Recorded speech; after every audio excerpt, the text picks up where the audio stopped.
Court سے سزائیں ہو گئی ہیں، کیا اس کے بعد پاکستان تحریک انصاف اور حکومت کے درمیان مذاکرات جاری رہ پائیں گے؟ ان کا کیا مستقبل ہوگا؟ دوسرا، امریکہ کی طرف سے جو پریشر آ رہا ہے، یورپی یونین کی طرف سے جو پریشر آ رہا ہے، اس کو حکومت کیسے سسٹین کرے گی؟ شیخ آفتاب صاحب یہ بتائیے کہ حکومت نے اچھی طرح سے جمع تفریق کی ہوئی ہے؟ یورپی یونین نے ہفتے کے دن جب سزائیں سنائی، اتوار والے دن یہ بیان جاری کیا کہ ہاتھ دھونے پڑ سکتے ہیں، Pakistan wants to continue benefiting from G S P plus. 7 سے 9 ارب ڈالر کا معاملہ ہے، تو آئی سی سی پی آر کا حوالہ دے رہے ہیں وہ۔ آپ لوگوں نے جمع تفریق کی ہوئی ہے نا آج سزائیں سنانے سے پہلے؟ بسم اللہ الرحمن الرحیم۔ میں شکریہ ادا کرتا ہوں کہ آپ نے اپنے پروگرام میں مجھے بلایا۔ دیکھیے جی، بات یہ ہے کہ حکومتوں پر اس قسم کے پریشرز آتے رہتے ہیں، یہ کوئی نئی بات نہیں ہے۔ صحیح۔ مجھے اچھی طرح یاد ہے کہ جب 97 میں ہماری گورنمنٹ تھی تو اس وقت بھی میں منسٹر فار اسٹیٹ تھا، تو میئر صاحب پر بڑا پریشر کلنٹن صاحب نے بڑا مجبور کیا کہ کسی قیمت پر بھی ہم ایٹمی دھماکہ نہ کریں۔ 5 ارب ڈالر کا بھی ہمیں کہا گیا، میٹنگ بھی ہوئی، کیبنٹ میں یہ باتیں ڈسکس ہوئی، لیکن حکومت کا موقف یہ تھا کہ اگر اس طریقے سے ہم بکنا شروع ہو گئے یا انڈر پریشر آ کر ہم نے فیصلے کیے تو اس سے ملک چلے گا کیسے؟ ملک کو چلانے کے لیے ہمیں اپنے انڈیپینڈنس جو ہماری ہے وہ رکھنی شو کرنی ہوگی، اور اپنے معاملات ہم نے خود چلانے ہوں گے، ہمیں کسی کا دستِ نگر نہیں بننا۔ دیکھیں جی، ڈالرز آتے بھی رہتے ہیں، جاتے بھی رہتے ہیں، اکانومی بہتر بھی ہو جاتی ہے، اکانومی خراب بھی ہو جاتی ہے، ملک جنگوں کی حالت میں بھی ہوتے ہیں۔ یہ سارے معاملات زندگی کا ایک ایسا ہیں، لیکن گورنمنٹ ہیز ڈیسائیڈڈ۔ شیخ آفتاب صاحب کوئی کامنٹ مجھے بتائیں، آپ کے خیال میں یہ واقعی یہ جو تاثر بڑا مضبوط تاثر بن کے ابھرا ہے کہ یہ مذاکرات کی وجہ سے کیس کا فیصلہ آگے چلا گیا، اور اب کیس کا فیصلہ ان مذاکرات کی کامیابی اور ناکامی پر منحصر ہے؟ دیکھیں جی، گزارش یہ ہے کہ جب کوئی جج صاحبان کیس کا آغاز کرتے ہیں تو وہ کیس کے ہر تاریخ پر ایک پروسیس ہوتا چلا جاتا ہے، اور یہ ممکن نہیں ہوتا کہ جب سال بعد یا 2 سال بعد جب آخری تاریخ ہو جس میں کہ شروع سے جو کہانی بن رہی ہے کہ انہوں نے یہ جرم کا ارتکاب کیا ہے، اور آخر میں وہ کہہ دیں کہ یہ مجرم نہیں ہے، یہ پاسبل نہیں ہوتا۔ جوڈیشری کا ایک سسٹم ہے اپنا، اس کے مطابق وہ چلتے ہیں، ان کا ان چیزوں سے کوئی تعلق نہیں ہوتا کہ تاریخ آگے ہو جاتی ہے یا پیچھے ہو جاتی ہے۔ اس میں بہت سی چیزیں جو ہیں وہ ادر ایلیمنٹس بھی بیچ میں شامل ہوتے رہتے ہیں، لیکن ججز نے اپنا فیصلہ اس وجہ سے کبھی بھی مؤخر نہیں کرنا کہ یہ چونکہ صحیح اب مذاکرات شروع ہو گئے ہیں تو مذاکرات کا کیا ہوگا، یہ بات صحیح۔ شیخ صاحب، آپ جنگ لڑنے کا نعرہ لگا کے تو اقتدار میں نہیں آئے، جنگ لگانے کا کہ ہم نے جب کوئی جنگ کرنی ہے، اور یہ اس کو جنگ بنا لیا ہی کیوں گیا ہے؟ 3 سال پہلے آپ کے رہنما یہ کہتے تھے کہ امریکہ سے وینٹیلیٹر لگے ہوئے ہیں، بیرونی قوتوں کو ناراض نہیں کرنا چاہیے، پاکستان کا معاشی نقصان ہوگا۔ میں یہ آپ سے سوال کر رہا ہوں کہ کیا یہ جو آئی ایم ایف کا پروگرام بند کرنے کی دھمکی دی گئی ہے رچرڈ گرینل کی طرف سے، پاکستان کے سفیر سے جواب طلبی کی گئی ہے، خواجہ آصف کے بیان کو بنیاد بنا کر، پھر یورپی یونین نے 7 سے 9 ارب ڈالر کا معاملہ ہے، میں صرف سوال آپ سے یہ کر رہا ہوں، کیا چین نے، روس نے یا سعودی عرب نے آپ کو کوئی اس کا آلٹرنیٹ کی یقین دہانی کروا دی ہے نا، جو آپ یہ اسٹیپ لے رہے ہیں؟ یہ تو اسٹیٹ سیکرٹس ہیں، یہ تو میں یہ کچھ نہیں کہہ سکتا کہ کس نے یقین دہانی کرائی ہے، کس نے نہیں کرائی، کیا وہ دیں گے کیا نہیں دیں گے، یعنی ایسا کچھ ہے؟ اور یہ سیکرٹ ہی رہنا چاہیے۔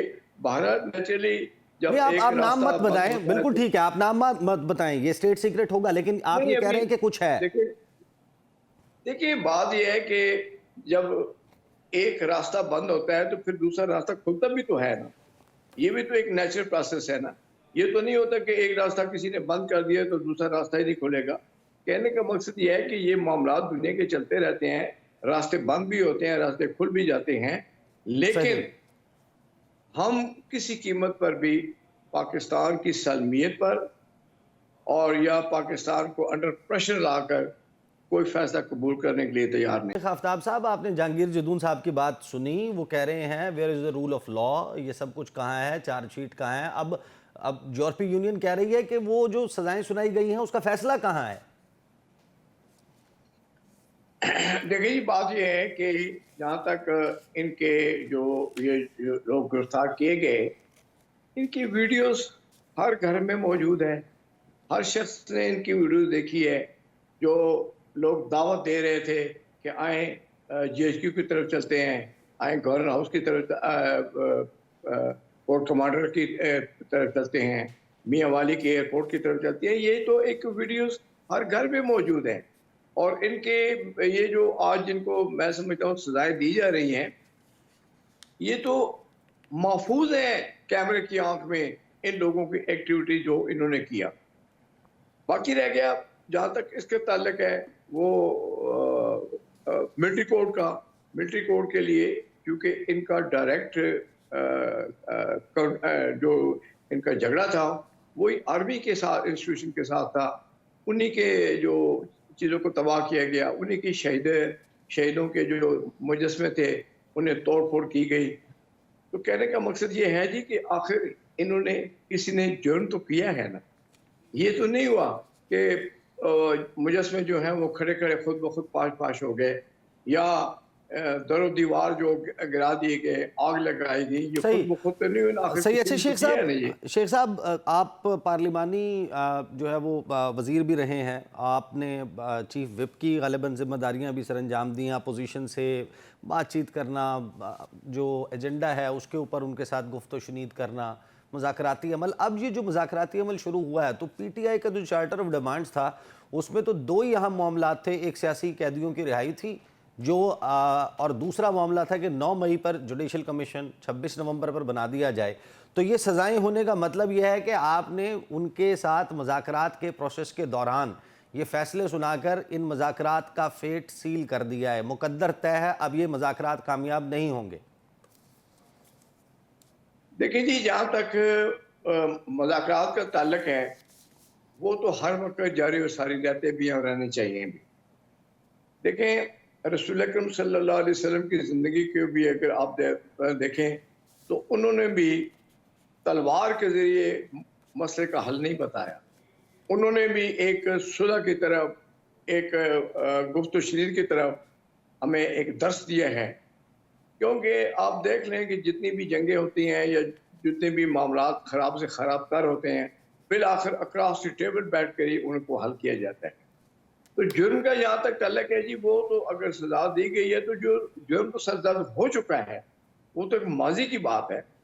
یہ مذاکرات تو فیوچر میں ہم کر رہے ہیں.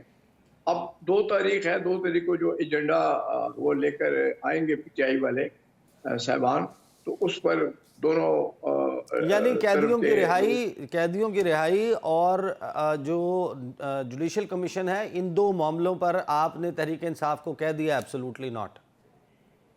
نہیں، ہم نے نہیں کہا کہ ایبسولوٹلی ناٹ.